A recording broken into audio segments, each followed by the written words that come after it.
What is the name of a 3 little... Oh, did I say little? No, this is a big bottle of wine. What is the name of a 3-liter bottle of wine, or wine bottle? A wine bottle that contains 3 liters of wine. So if you've followed my guide to the wine bottle sizes, you know that a Magnum is already twice the size of a standard 750 ml bottle of wine.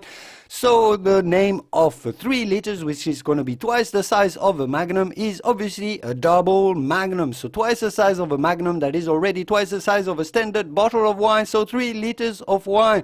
But that's if we're talking Bordeaux wine, if we're talking still red wine, Burgundy wine, if we're talking sparkling wine, especially in the French wine region of Champagne, a double Magnum, a 3-liter bottle of wine is going to be called a Giro Bohème, which is quite confusing because a Giro Bohème in Bordeaux means a 4.5-liter wine bottle. So a little bit confusing, but generally speaking, you'll be fine if you call a 3-liter wine bottle a double Magnum. This was what is a double Magnum. I hope this video was useful. If it was, give it a quick thumb up before you go to support my work. Check out in the video description a link to my guide, to the full guide to all the wine bottle sizes, and I will see you soon in the wonderful world of wine. Au revoir. Bye bye.